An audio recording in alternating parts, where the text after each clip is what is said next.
Hey beekeepers, the Hive Doctor here, your beekeeping mentor.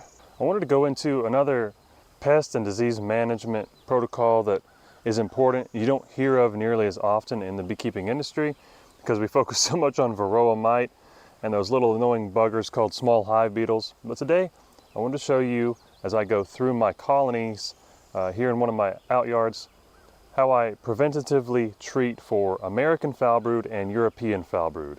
This is something that will help you. You may not want to face it, but if you preventatively treat it, you'll be able to hold it off as long as possible and hopefully never have to deal with it, or at least not have to deal with it as often as you would otherwise. So stick around.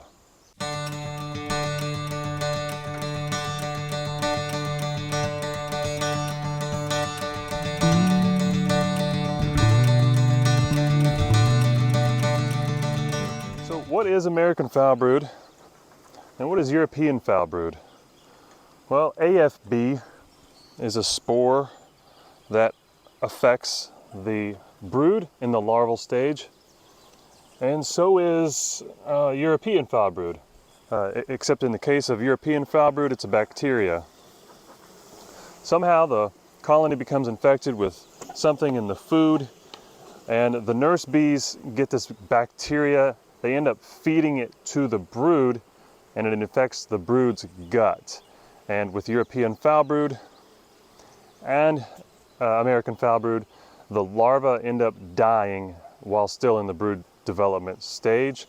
And with European foulbrood, you will see a slumped, yellowish colored larva down in the cell instead of a nice pearl white, glistening, thriving little larva. And of course, if you ever looked in the books, I doubt you've seen too much video-wise on American foulbrood, but they always show you a picture of that test where you stick like a toothpick in the capped brood, and if you pull that toothpick out, you've got this little slimy bridge of grossness. That's one of the tests that they will do to detect if you've got American foulbrood. Now, out of my 23 years, I've only seen American foulbrood about 3 times, and that was in the state of Florida when I was learning beekeeping. And I didn't see that ropey, slimy bridge of grossness. I could smell it. I could smell it in the yard before even opening a beehive. I've got quite a sniffer on my face here, but then when I would open the colony, I mean, that smell was just very overwhelming. If you ever have a hive inspector, a beekeeping inspector, look at your colonies, if you've never heard this before, it might surprise you, but that spore is very spreadable, and it cannot be spread to your other colonies or any of the neighboring colonies in the area. And your bees are carriers of both of these things, especially if they're robbing out your neighbor's hives a few miles down the road. If that is detected, American foulbrood that is, in one of your colonies by a hive inspector, a bee inspector, they will have you burn that colony and everything on site. I mean, just right there before their eyes. European foulbrood, not so much, because I think it's just less of an issue and it's a lot more treatable. But I like to do my best to prevent those things so I don't have to burn anything. So what brought me to preventatively treating in this yard is, to be honest, I actually got a little bit behind on treating. I was wondering why I didn't make a very good honey crop at this location. And as it turns out, I do have European foulbrood in some of my colonies. So I'm going through today treating with my own concoction of an antibiotic for American foulbrood, and I'm also throwing in something that's supposed to help gut health in the bees for European foulbrood. So what I'm using, and I don't even really know if this is something recommended for European foulbrood, it just makes sense to me. I could be completely off or completely wrong, but Pro DFM. It's sold by Man Lake. It's supposed to be something that helps the gut health of a bee. And if the gut health bacteria is what was compromised, spreading European foulbrood, it only makes sense to me to throw some of this on them. But I will also go over what they actually recommend in the catalogs for treating European foulbrood. And as you can see, the application is quite simple. You just dust it over the top bars. Once you close up the hive and put it back together, the bees come along, they clean this up. However they spread it through the hive is somehow ingested and improves gut health, and I imagine and hope that they somehow mix this with what they feed to the larva so that it will prevent any further brood from becoming infected. So that's it. I just dust the top bars, smoke the bees down a little bit, put my quilting box with hive cover back on, and then I move on to the next colony. Ideally, this should be done, I would say, at least once a month. My mentor taught me to treat for things like this once every 3 weeks for a total of like 3 times, so you get that brood cycle, that complete brood cycle. But why not once a month, you know, especially in a preventative manner? Because to be honest, when you're dealing with American foulbrood and European foulbrood, by the time you see it, it's really kind of too late. I'm not saying it's necessarily too late for the colony if they've got European foulbrood, because they can definitely overcome that much easier than they can American foulbrood. Once they've got AFB, it's just downhill from there, and then they become a risk and an exposure for your neighboring colonies in the apiary and anyone else in the area.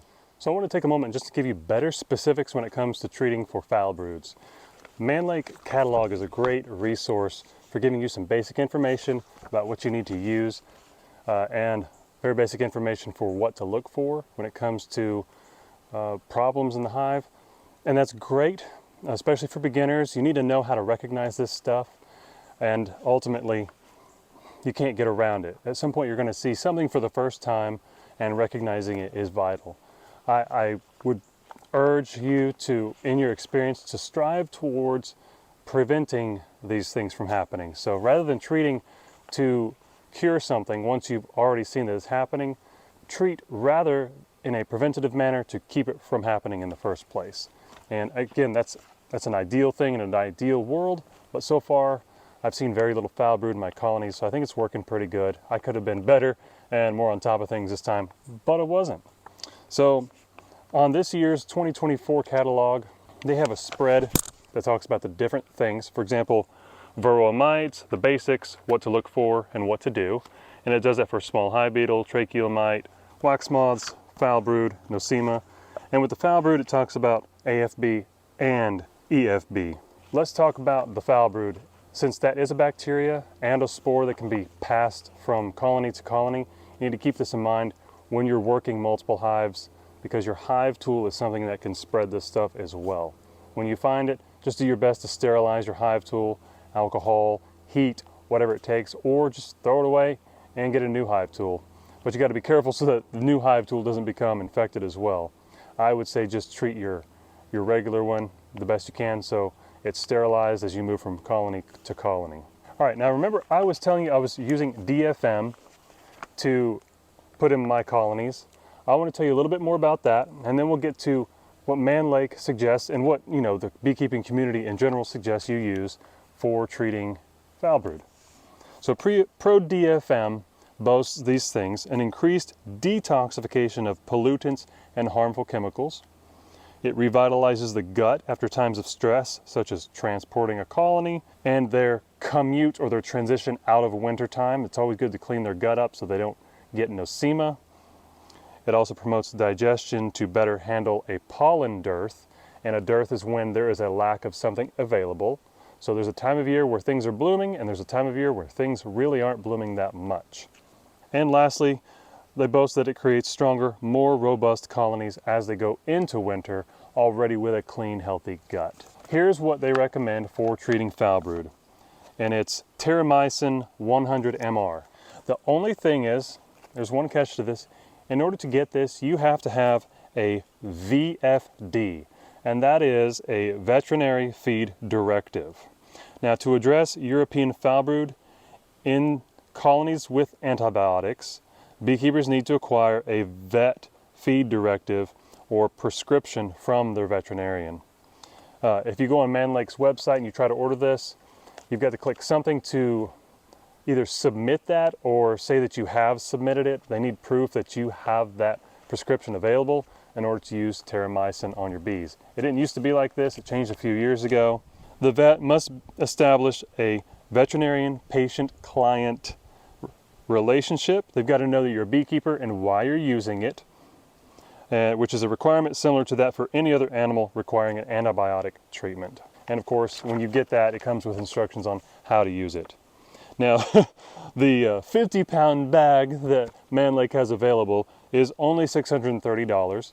I recommend trying to find a smaller quantity. The next page over, we're getting into protective clothing. So I have my own homemade antibiotic. It's for something else. It's not something I really share a lot because it's not really been approved for beekeeping use, so I'm not recommending that to you. However, I do that to prevent American foulbrood, and I have yet to suffer from that. So far, I think it's working. One thing about antibiotics is they generally bring down an immune system. And the one that I use is something that helps maintain and actually boost the immune system and the immune response. So if you're unsure or unclear about where to go for treating your foulbrood, look in the catalog. You can order one, they're free. You can even download a digital one, they're free as well, straight to your email. And look at the things that they have available for treating foulbrood. Just keep in mind, it's bacteria caused and it's spore caused with the AFB. You want to keep these things contained as much as possible. Learn to recognize it first so that when you see it, you know that you need to sterilize your tools so that you don't pass it on. One method that old beekeepers will use, instead of burning their hives with AFB, they will destroy the frames and everything inside, but they'll scorch the insides of the boxes to theoretically kill the spores. I imagine there's a certain temperature at which those things aren't going to make it. I don't know what it is. I've seen it done, but I've never had to do it myself, thankfully. So when you learn what to look for, and you learn how to be cautious, and you learn what's available to help treat it, come up with a way to do it in a preventative manner. And the way you do that is to treat on a regular basis. And I want to correct something I said earlier, that my mentor would treat once every 3 weeks. That was not true. I meant to say he treats once a week for a total of 3 weeks. That's really going to get those antibiotics into the colony. Have that stuff in stock in your beekeeping shed, wherever you keep your stuff. And when you go to make a regular hive inspection, just go ahead and toss some in there on the top bars. It's not going to hurt them. You may as well use it. All right, let's look at some final thoughts. Now, some of the more common pests that I'm sure that you have experience with are wax moths, small hive beetles, and definitely Varroa mite. And if you're interested in learning what's on the market, how to treat, what chemical treatments there are, what non-chemical, and what natural methods there are to use to battle these 3 most common pests, check out my eGuide in the description below. It's over 30 pages. Click that link, it'll lead you to my site. You can purchase an eGuide, download it immediately. I give you the pros and cons so that you don't have to guess what works, because not only do I show you what works, even if it's something that I don't recommend, it may be something that you want to try anyways. But I also give you my recommendation at the end of each section so that you know what's worked for me the best, because I want to make it easier for you. I mean, that's my whole tagline, is taking the guesswork out of beekeeping. So check out that eGuide. Get one for yourself today. It's less than 10 bucks and it's worth it. It's not just a 30-page how-to, it's over 23 years of experience, and I've got more coming, so be on the lookout for those. If you've got any questions about a pest and disease management system, or how do you battle this, how do you fight against that, or prevent this annoying thing from happening in your colonies, because it is an ongoing thing, let me know in the comments below. When it comes to beekeeping, pest and disease management, having a system in place is really vital. And it's annoying at first sometimes, it feels like a chore, but once you get a system down and you understand what you're battling against, you know how to prevent it better so that your colonies can thrive and do what bees do best, which is grow and make honey and be happy and be healthy. And that makes a happy beekeeper. So drop me one of these, tell your friends about the Hive Doctor, and I'll see you guys in the next video.